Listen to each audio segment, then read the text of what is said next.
What up, Space Fam? Goes in here from AnimeUproar, and I'm back at it again to discuss Naruto and specifically his hype and tragic new form, so make sure to stay tuned for that. If you do enjoy seeing Naruto and Boruto videos on this channel and want to keep them coming, then the best thing you can do is smash that like button hard and share this video. If you haven't, be sure to subscribe, and this is crucial, hit that notification bell and select all or you will miss future Naruto and Boruto videos. So if you haven't, make this the day you subscribe. And as you wait for the next Boruto chapter or video to drop, feel free to check out my growing Naruto/Boruto playlist where I got videos about the Hokage, all Otsutsuki, all Uzumaki, and more. Link in the description, and in the comments of these videos you can always leave other suggestions for Naruto/Boruto videos you want to see. And I've also been hanging out on Twitch pretty much daily, so if you want to come talk about Naruto and other anime, follow me there, link in the description. Now without further ado, let's jump into it. So let's go over what we know so far. As you probably know, Ishiki has been fighting the combined forces of Naruto, Sasuke, and Boruto, and he's been crushing them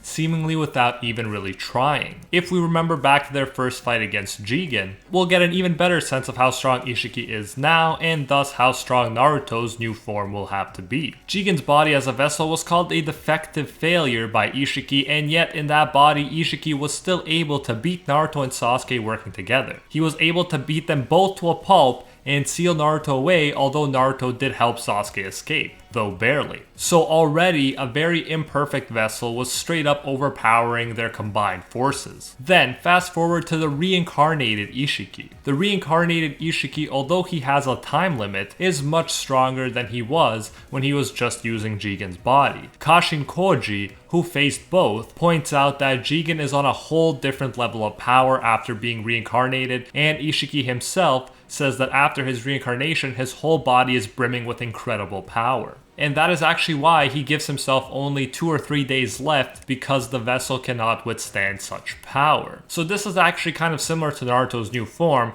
but we'll be getting to that soon. Lastly, I'll mention what Boruto said. He told Naruto before this most recent fight got underway, and I quote, "I'm worried. You two," meaning Naruto and Sasuke, "lost against that Jigen guy last time, didn't you? So how do you plan to win against an even stronger guy?" End quote. That right there is the $1,000,000 question, and we'll be examining it in this video. And of course, Boruto was right to be worried because Ishiki was just toying with Naruto and Sasuke. I mentioned in a previous chapter review that Sasuke got Yamcha'd, meaning he was absolutely overcome by the power gap between him and his enemy, and for a character as strong as Sasuke in the Naruto world, to get Yamcha'd, that takes a pretty crazy strong opponent. So just as all hope seems lost, we get the conversation between Kurama and Naruto. Naruto straight up tells him he's gonna die protecting the village. That's what a Hokage does. He's ready to die, he just hopes that he can distract Ishiki as long as possible until he does die. When Kurama realizes that Naruto has no real plan except dying, he decides that since Naruto is already prepared to die,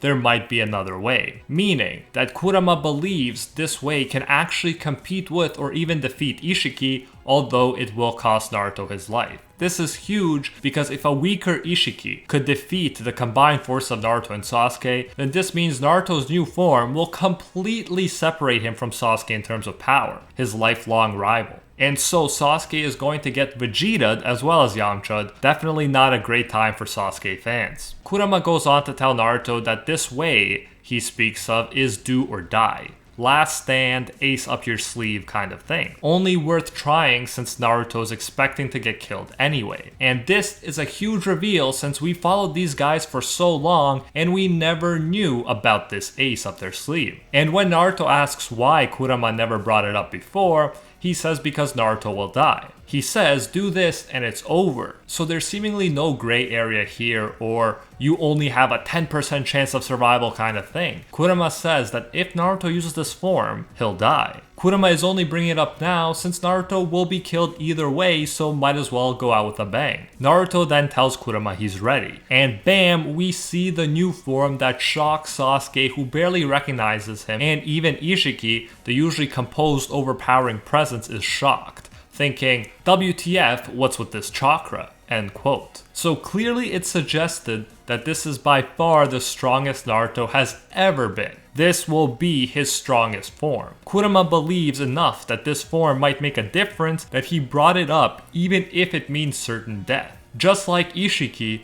this form seems to have a time limit and be irreversible. We've seen something like this plenty of times in shonen where a character transfers their life force into power, thus shortening their lifespan. This seems to be the same kind of thing, except rather than just shortening it, it seems to be irreversible once started, implying that once undertaken, the form cannot be undone in order to save what remains of the user's life. We've seen a similar thing even in Naruto, where if you open the Gate of Death, you'll become unimaginably stronger, but it will almost certainly cost you your life, as happened with Might Guy's dad, Might Dai. Another parallel is Escanor from Seven Deadly Sins and how he can convert his life energy to become the One Ultimate. I think similarly, Naruto's form will burn through his life energy in exchange for these kinds of insane levels of power. A level of power that, in my view, will at least equal Ishiki's. Now the question is, will this form really kill Naruto, the protagonist we've been following for years and years, the character we've watched grow from being an underachieving and lonely kid to the adult hero of his village? I don't think so. I think there will be some kind of loophole, not yet obvious, that will ensure that Naruto survives. If we look at the future scene we got where Boruto faces Kawaki with the karma mark, he says he'll send Boruto where he sent Naruto. If we assume that the karma is Ishiki's, he could be identifying with Ishiki and referring to where Ishiki sent Naruto during this fight that we are witnessing right now in the manga. Now, some people think this is proof that Naruto won't die, but to be fair, you could send someone to the afterlife, so it's not out of the question. But I do believe that Naruto was sent to another dimension / sealed away, and that's what Kawaki / Ishiki meant. I've heard interesting theories from you guys while streaming on Twitch, including ideas like Naruto might die and Sasuke may use Rinne Rebirth, sacrificing himself to bring him back. But I'm thinking that this new form is going to put up a good fight against Ishiki, exhaust a lot of his remaining power, and that Ishiki will somehow manage to seal away Naruto, and by sealing him away, he will perhaps stop or undo the usually irreversible new form transformation. Then, with what little strength and time he has left, Ishiki will find and implant his karma into Kawaki before disappearing. Then we'd have a situation where Naruto is not present to save him and Boruto is forced to step up and train in order to stop Kawaki / Ishiki. And eventually he will save Naruto, who will not die because the deadly new form was undone in a sense through the sealing. This is of course just some thoughts that make sense to me right now, and things may not turn out like this, but I really don't want to believe that Naruto will die, and I think that would be a bad decision on their part if they did have him die. Cause it's frickin' Naruto, and because when he reveals stuff like his new form, it's like the most exciting thing ever, and we don't want to lose that. But yeah, anyways, there is little doubt that this costly form is the strongest Naruto's ever been, and although we know because of the time skip scene that Naruto won't solve everything right here and now, I still can't wait to see this OP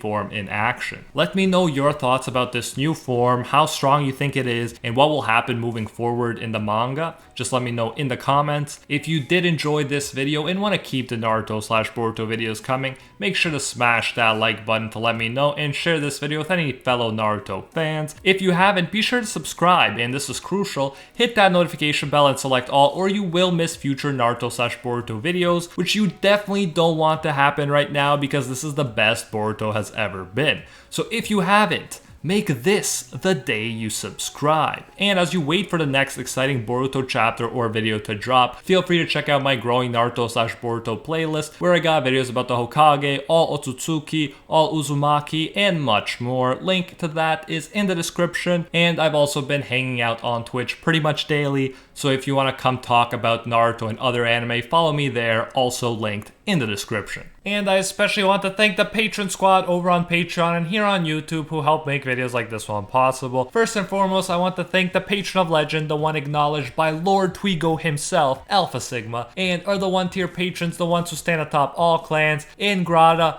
The World, Acquire Respect, Liam Thompson, Pate Heffa, Red Haired Raven, Emperor Otaku, Thomas Jones, Spidey Life Tanel, and Baked Buddhist. and our Pro Hero tier patrons, the one and only Gilgamesh, who's the current most donated overall champion of the world, Steelers, Angel Cruz, Anatoly Kazatsky, Cricket XP, Joe Stanton, Rithuende Ora, Very Gucci, Jessica Califon, Alicia Actor, Hinokami and Water, Bonnie Parks, Florian, Joanne Garcia, Jack Watches Anime, Deadly Saint, High School DxD 73, Matthew Cruz, and Anthony Schreiber. Thank you all so much. If you do enjoy our work, you can support more of it by going over to patreon.com/AnimeUproar and becoming a patron today for as little as $1. If you do so, you'll get your name featured in future videos alongside these amazing people right here, and you'll even get access to our private patron-only Discord where we talk about anime life and, of course, dank memes. So check out patreon.com/AnimeUproar, link in the description if you're interested. You can also join the YouTube channel by clicking that blue join button next to the subscribe button that you've hopefully already destroyed. So yeah, you can support more content that way if you prefer.